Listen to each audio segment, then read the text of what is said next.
प्यारे बच्चों, good morning. जब जगो तभी सवेरा। कैसे हैं आप लोग? उम्मीद करता हूँ स्वस्थ होंगे और खूब मन लगा के पढ़ाई में लगे होंगे। हम लोग कर रहे थे चैप्टर 6 यानी ट्रायंगल, त्रिभुज। इसमें हम लोगों ने इंट्रोडक्शन पार्ट पढ़ा। आज हम लोग बड़ा ही इंपॉर्टेंट टॉपिक पढ़ने जा रहे हैं, जिससे कि बोर्ड परीक्षाओं में हमेशा क्वेश्चन पूछे गए हैं। या तो ये डायरेक्ट थ्योरम ही पूछ ली जाती है या इस पे कोई न्यूमेरिकल्स पूछे जाते हैं। वो क्या है? बीपीटी थ्योरम यानी बेसिक प्रोपोर्शनलिटी थ्योरम। इसे थेल्स महोदय ने दिया था, इसलिए इसे थेल्स थ्योरम भी बोलते हैं, या हिंदी में इसे बोलते हैं आधारभूत समानुपातिकता प्रमेय। इसको समझने के पहले हम लोगों को कुछ टॉपिक पढ़ना बहुत जरूरी है।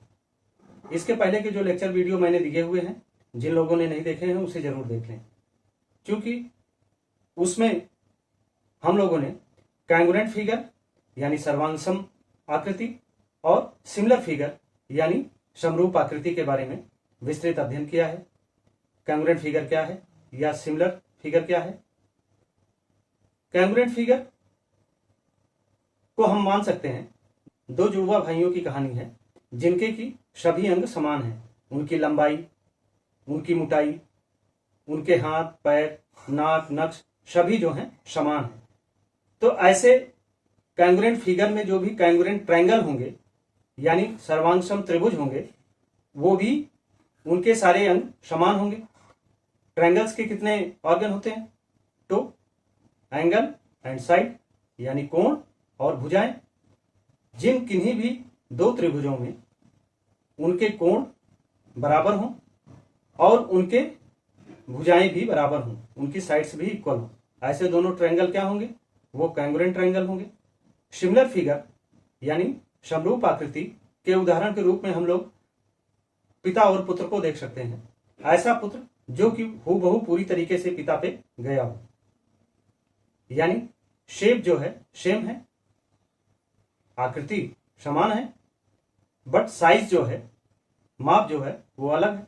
यानी पिता बड़ा होगा, उसकी ऊंचाई लंबाई पुत्र से अधिक होगी, लेकिन फिर भी रूप रंग में वह पुत्र अपने पिता से समान होगा। तो इस आधार पर हम लोग कह सकते हैं कि ऐसे दो ट्रायंगल जिनकी शेप और साइज दोनों सेम है वो कांग्रुएंट ट्रायंगल होंगे, और जिनकी शेप तो सेम हो लेकिन साइज डिफर हो वो जो है सिमिलर ट्रायंगल होंगे। इस आधार पर हम लोग यह निष्कर्ष निकाल सकते हैं कि every congruent triangle can be similar triangle, but not every similar triangle can be congruent triangle. यानी सभी सर्वांग त्रिभुज तो समरूप त्रिभुज हो सकते हैं, लेकिन सभी समरूप त्रिभुज सर्वांग त्रिभुज नहीं हो सकते। अब आइए हम लोग देखते हैं बेसिक प्रोपोर्शनलिटी थ्योरम। बेसिक यानी बी, प्रोपोर्शनलिटी यानी पी और थ्योरम से टी, इसे बीपीटी थ्योरम भी बोलते हैं, यानी आधारभूत समानुपातिकता प्रमेय। इसे थेल्स महोदय ने दिया था, इसलिए इसे थेल्स थ्योरम या थेल्स प्रमेय भी बोलते हैं। इस थ्योरम को समझने के पहले हम लोगों को तीन टॉपिक में चीजों को समझना नितांत आवश्यक है। पहला टॉपिक क्या है? सिमिलरिटी ऑफ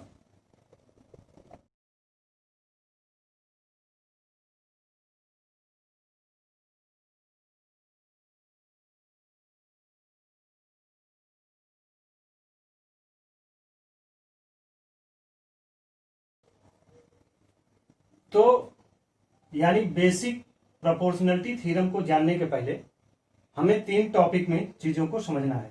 पहला, सिमिलरिटी ऑफ ट्रायंगल्स यानी त्रिभुजों की समरूपता क्या है, इसमें क्या बातें इंपॉर्टेंट है। दूसरा, differences between proportional and equal यानी समानुपात और बराबर में अंतर क्या होता है। एंगल और साइड्स यानी कोण और भुजाओं में समानुपात और बराबर में अंतर कैसे निकाला जाता है, वो चीज सीखेंगे। और थर्ड पॉइंट है कॉन्सेप्ट ऑफ प्रोपोर्शनलिटी यानी समानुपातिकता की अवधारणा, यह क्या है और इसका किस प्रकार से प्रयोग हम लोग इस थ्योरम में करते हैं। तो आइए इसको पढ़ने के पहले हम लोग पहले इन तीनों पॉइंट्स को क्लियर करते हैं, जिसमें पहला देखते हैं सिमिलरिटी ऑफ ट्रायंगल्स यानी त्रिभुजों की समरूपता। सिमिलरिटी ऑफ ट्रायंगल्स यानी त्रिभुजों की समरूपता में यह पढ़ा two triangles are similar if their corresponding angles are equal and their corresponding sides in same ratio or proportional। किन्हीं दो त्रिभुजों के संगत कोण बराबर हों और उनकी संगत भुजाएं एक ही अनुपात में हों अर्थात समानुपाती हों, तो ऐसे ट्रायंगल जो होंगे, ऐसे त्रिभुज जो होंगे वो क्या होंगे, वो समरूप होंगे यानी सिमिलर होंगे। एक बात यहां ध्यान रखिए कि चूंकि ट्रायंगल्स में दो ही अंग होते हैं, ठीक ना, एक तो एंगल और दूसरा साइड। मान लीजिए ये दो ट्रायंगल दिए गए हैं,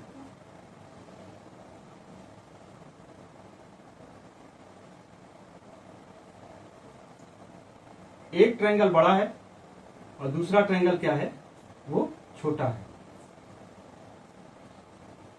मान लीजिए ये ट्रायंगल है ए बी सी और ये है पी क्यू आर, ठीक। यहां एंगल बी सपोज अगर ये 60 डिग्री का है तो इसका करस्पॉन्डिंग एंगल क्या होगा, वो क्यू होगा और क्यू भी 60 डिग्री का है। तो यानी ये दोनों संगत कोण क्या हैं, बराबर हैं, इक्वल हैं और उनकी भुजा, ठीक ना, यानी angle B is equal to angle Q. यहां पर जो नोटेड पॉइंट है वो ये है इसका प्रपोर्शन, यानी किन्हीं दो त्रिभुजों के जब कोण बराबर हों और भुजाएं बराबर न हों बल्कि भुजाओं का अनुपात बराबर हो, ठीक ना, तब भी यह दोनों ट्रायंगल जो होंगे, त्रिभुज जो होंगे, वो समरूप हो सकते हैं। अगर ये दोनों त्रिभुज जहां पर इनके संगत कोण बराबर हों तो इन दोनों त्रिभुजों को, इन दोनों ट्रायंगल्स को जो बोला जाएगा वो बोला जाता है इक्वी एंगुलर ट्रायंगल यानी समानुकोणी त्रिभुज। If corresponding angles of two triangles are equal called equiangular triangle. उन्हें क्या बोला जाता है, उन्हें बोला जाता है इक्वी एंगुलर ट्रायंगल यानी समान कोणिक त्रिभुज। यानी इन दोनों त्रिभुजों के कोण जो होते हैं, एंगल जो होते हैं, वो समान होते हैं। तो ऐसे कोई भी ट्रायंगल जिन दो ट्रायंगलों के एंगल समान हो, करेस्पॉन्डिंग एंगल समान हो, तो वो क्या होंगे, वे इक्वी एंगुलर ट्रायंगल बोले जाएंगे, समान कोणिक त्रिभुज बोले जाएंगे। इन्हीं इक्वी एंगुलर ट्रायंगल्स के विषय में सबसे पहले एक महत्वपूर्ण बात थेल्स महोदय ने की। उन्होंने ऐसे दो ट्रायंगल जिनके एंगल समान हों उसके बारे में कहा, the ratio of any two corresponding sides in two equiangular triangle is always the same. यानी दो समान कोणिक त्रिभुजों में उनकी संगत भुजाओं का अनुपात सदैव समान रहता है। यानी उन्होंने कहा कि अगर कोई भी ऐसे दो त्रिभुज जिनके करेस्पॉन्डिंग एंगल अगर बराबर हैं तो उनकी जो भुजाएं होंगी यानी ए बी और पी क्यू वो क्या होंगी, वो सेम रेशियो होंगी। ए बी और पी क्यू साइड्स जो होंगी इक्वल नहीं होंगी बल्कि वो क्या होंगी, इक्वल रेशियो होंगी। तो अब प्रश्न यहां यह बनता है कि अगर किसी भी त्रिभुज में उनके एंगल बराबर हों, उनके कोण बराबर हों और उनकी भुजाएं यानी करेस्पॉन्डिंग साइड्स जो हैं वो सेम रेशियो हों यानी प्रोपोर्शनल हो, तो ऐसे ट्रायंगल्स के विषय में हमें प्रोपोर्शनल यानी उनकी समानुपातिकता और इक्वालिटी यानी बराबरी में क्या अंतर होता है। जब तक हम इन चीजों को नहीं क्लियर कर लेते तब तक यह थ्योरम मेरे को समझ में नहीं आएगी। तो आइए अब देखते हैं what is differences between the proportionality and equality. Differences between proportional and equal यानी समानुपात और बराबर में अंतर क्या होता है। तो चूंकि हम जानते हैं किसी भी ट्रायंगल के दो पार्ट होते हैं, पहला तो एंगल और दूसरा साइड। तो हम लोग पहले side in terms of side और फिर इन टर्म्स ऑफ एंगल यानी भुजाओं के पदों में अंतर और फिर कोणों के पदों में अंतर देखते हैं। माना हमने दो ट्रायंगल लिया, एक छोटा लिया ए बी सी, और दूसरा बड़ा ट्रायंगल लिया पी क्यू आर। माना ए बी साइड्स जो है वो 2x है, बी सी साइड वो 3x है, और ए सी साइड वो 4x है। और ऐसे इस ट्रायंगल में पी क्यू जो ए बी की करस्पॉन्डिंग साइड है वो 2y है, बी सी की करस्पॉन्डिंग साइड क्यू आर जो है वो 3y है, और ए सी की corresponding side P R 4y है। Here A B by P Q, A B by P Q, तो ए बी क्या है 2x है, और पी क्यू क्या है 2y, यानी 2x अपॉन 2y। तो ये क्या हो जाएगा 2 कट जाएगा, हो गया x बाई वाई। ऐसे ही B C by Q are,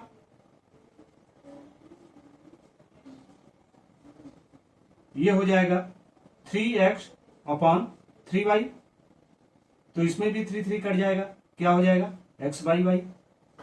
और ऐसे ही third side A C by P are,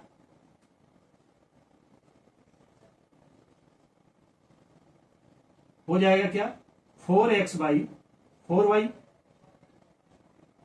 ये भी x बाई वाई। तो it means A B by P Q is equal to B C by Q R is equal to A C by P R. अब देखिए यहां पर तीनों का ratio क्या है, साइड्स का रेशियो सेम है x बाई वाई, तो इट मीन्स यह तीनों क्या होंगी, यह करेस्पॉन्डिंग साइड्स आर प्रोपोर्शनल।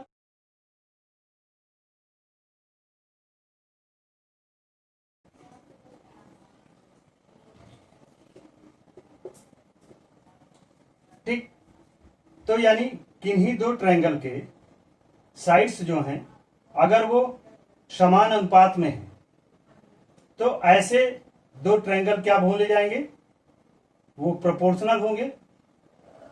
अब देखते हैं इन टर्म्स ऑफ एंगल, यानी कोणों के पदों में। अब मान लीजिए एंगल ए 2x है, एंगल बी 3x है, और एंगल सी 4x है।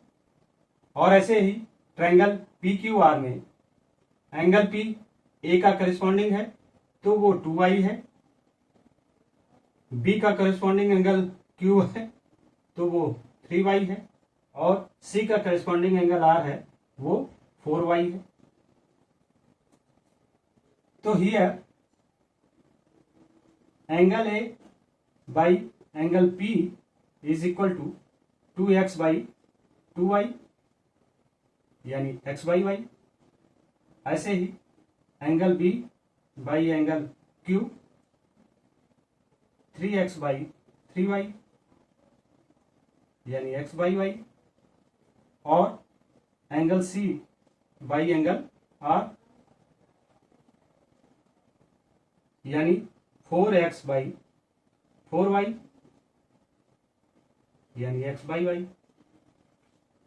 अब आप देखिए कि यहां एंगल भी क्या है, वो भी प्रोपोर्शनल है, वो भी समानुपातिक है।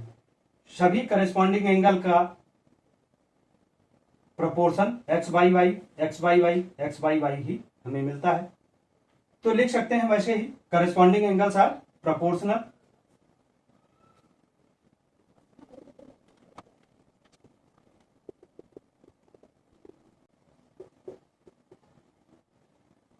अब अगर हम लोग यहां पर x और y की वैल्यू कुछ भी मान के पुट करके देखें इनमें कैसा संबंध आता है।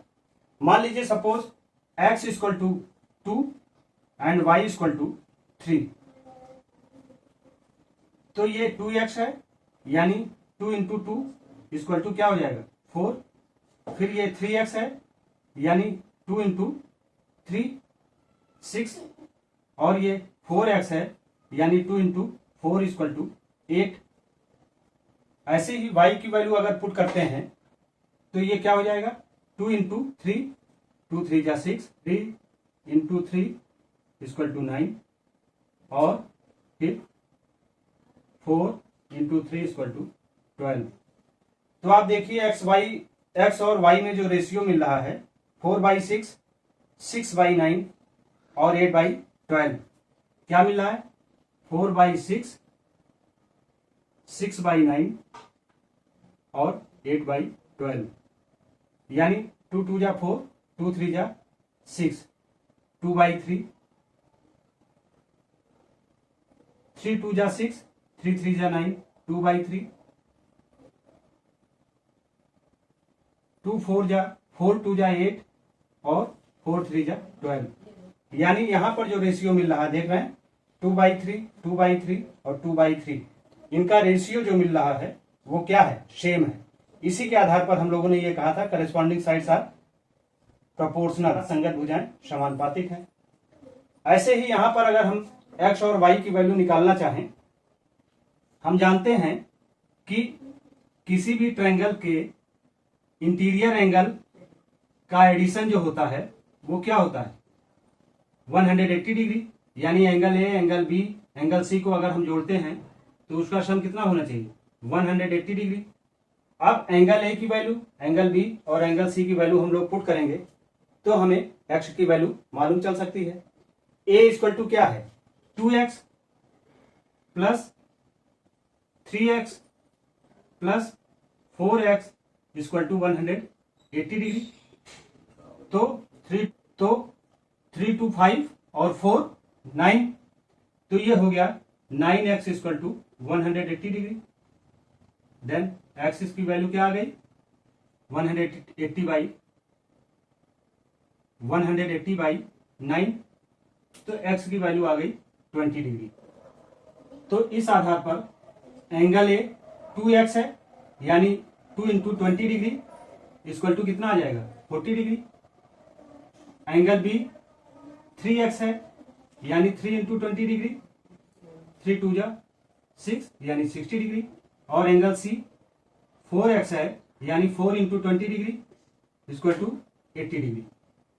तो यहां पर x की वैल्यू जब हमें 20 डिग्री मिल गई तो वो वैल्यू हम लोगों ने पुट करके एंगल ए, बी और सी की वैल्यू निकाल ली जो 40, 60 और 80 डिग्री आ रही है। ऐसे ही हम लोग ट्राइंगल पी क्यू आर में एंगल पी क्यू आर की वैल्यू रख के वाई की वैल्यू निकाल सकते हैं। यही प्रोसीजर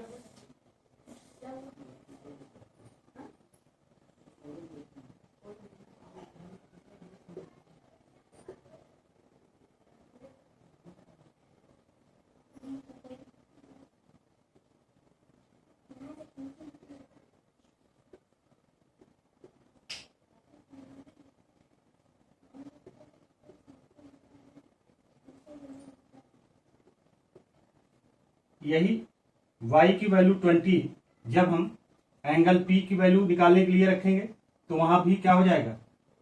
2y यानी 2 into 20 equal to 40 degree, Q 3 into Y यानी 60 डिग्री और R की वैल्यू 80 डिग्री। तो आप देखिए कि एंगल क्या है, वो भी करेस्पॉन्डिंग एंगल्स आर प्रोपोर्शनल, अर्थात संगत कोण समानुपातिक है। समानुपातिक है यानी वो इक्वल भी है। तो एंगल जो है वो इक्वल है, एंगल जो है वो इक्वल है, लेकिन साइड्स जो हैं वो इक्वल नहीं है बल्कि प्रोपोर्शनल है। इस आधार पे हम लोग यह जजमेंट ले सकते हैं, यानी संगत भुजाएं करेस्पॉन्डिंग साइड्स वो प्रोपोर्शनल है, समानुपातिक है, जबकि संगत कोण बराबर है, यानी करेस्पॉन्डिंग एंगल जो है वो इक्वल है। तो प्रोपोर्शनल और इक्वल में यह अंतर होता है।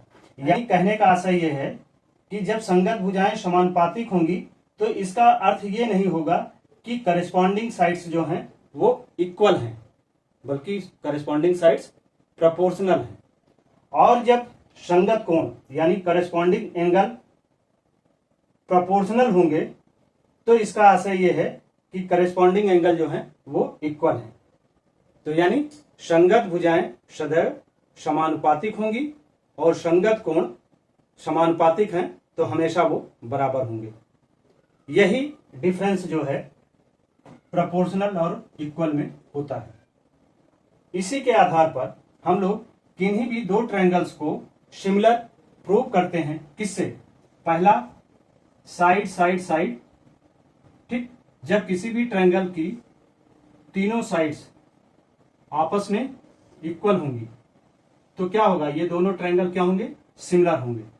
और सेकंड, अगर दोनों ट्रायंगल की तीनों एंगल करेस्पॉन्डिंग एंगल इक्वल हो, यानी ए ए ए, तब भी ये दोनों ट्रायंगल क्या होंगे, सिमिलर होंगे।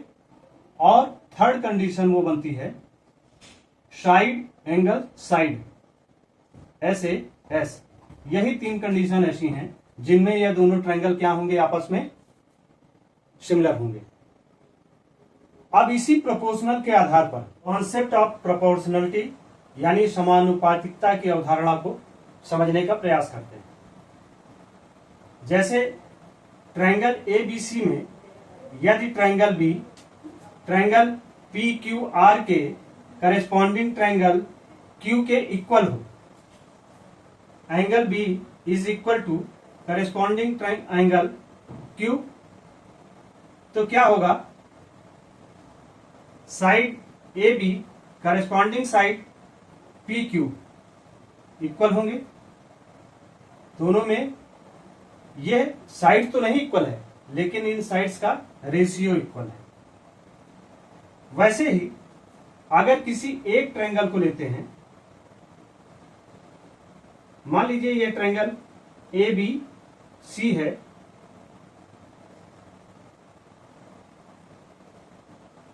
बीसी के पैरेलल कोई एक लाइन, मान लीजिए हम लोग यहां पर डी ई खींचते हैं, तो AD by DB is equal to AE by EC, यानी AD proportional of DB equal होगा AE अपॉन EC के। अगर यही DE मान लीजिए ए बी के बीचों बीच हो, यानी ये D1 और E1 हो, तो भी वही चीजें लागू होंगी, यानी A D1 upon D1B is equal to A E1 upon E1C। अगर यही पैरेलल लाइन मध्य बिंदु के नीचे हो, यानी ये DB और E2 हो, तो यहां भी AD2 upon D2B is equal to AE2 upon E2C। ये बात क्लियर हुई? तो यानी triangle ABC DE is parallel to BC, या D1 E1 is parallel to BC, या D2 E2 parallel to BC। तो यह प्रोपोर्शनलिटी के थ्रू क्या होंगी, सभी जो है एक दूसरे के रेशियोज के आधार पर इक्वल होंगे। इसी तरह से मान लीजिए अगर आपने कोई एंगल AXY ड्रा किया है, P Q D R B, अगर ये B AY को E पॉइंट पर C पॉइंट पर काटता है और इसके पैरेलल कोई पॉइंट E जो है वो AY लाइन को E पर काटता है, तो अगर हम लोग यहां पर AP is equal to PQ is equal to QD is equal to DR is equal to R B, तो AD equal to AD by DB is equal to AE by EC। अब देखिए AD क्या है, 1 2 3, यानी ये 3, और DB 1 2 3/2, और वैसे ही AE क्या हो जाएगा, वो भी 3 हो जाएगा, और EC वो भी 2। तो यानी इन दोनों का रेशियो क्या है, वो सेम है। इन्हीं सब बातों का हम लोग प्रयोग करके बीपीटी थ्योरम को समझने का प्रयास करेंगे। इसी के साथ ही यह लेक्चर वीडियो यहीं कंप्लीट की जाती है। इसके बाद हम लोग सीधे बीपीटी थ्योरम पर आएंगे। Thank you. सब्सक्राइब करें हमारे YouTube चैनल संतोष स्मार्ट क्लासेस को, बेल आइकन क्लिक करिए और ऑल पे सेलेक्ट करिए, और वीडियो पसंद आए तो लाइक करना मत भूलिएगा। Thank you.